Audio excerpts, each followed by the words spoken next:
Le premier jour d'automne 2005, alors que le café de Monsieur Rondeau refroidit, un cri strident résonne dans la chambre d'hôpital de Madame Allemand. Candice est née. 10 ans plus tard, on lui posera cette question à chaque occasion. Dis-moi ma grande, tu veux faire quoi plus tard? Moi je voudrais juste raconter des histoires. Et 20 ans plus tard, rien n'a changé. Enfin, si, j'ai grandi et j'ai créé Chérie. Et j'ai appris que raconter des histoires, c'était un métier et que c'était peut-être bien ce que je voulais faire. Alors, j'ai commencé à raconter mon histoire pour m'entraîner. J'ai créé mon podcast pour combattre les préjugés et pour mettre en lumière ce qu'on veut bien trop souvent cacher. Bonjour à toutes et à tous et bienvenue sur Calisis. Je suis Chérie et aujourd'hui c'est le tout premier épisode de votre nouvelle émission. On m'a dit de pas en parler. Aujourd'hui, on va encore aborder un sujet trop stigmatisé, l'hôpital psychiatrique, la condition des personnes sans domicile fixe, le harcèlement et cyber. Et puis j'ai sorti mon premier album en indépendant. J'ai fait la com seule, j'ai raconté mon histoire et celle de centaines de femmes.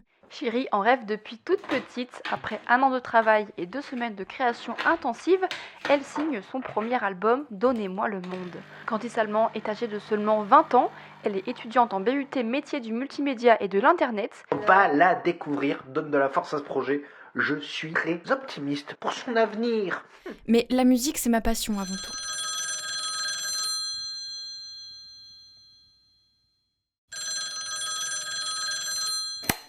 Et c'est bien, tu t'es entraîné à raconter ton histoire, mais on a compris là, et après quoi? En réalité, après avoir compris comment raconter mon histoire, j'ai fait beaucoup de choses.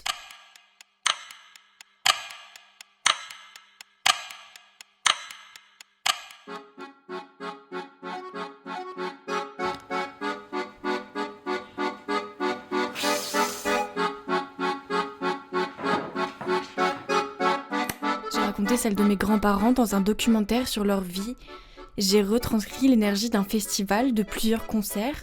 Et puis, j'ai capturé l'énergie des artistes sur scène et c'était franchement magique.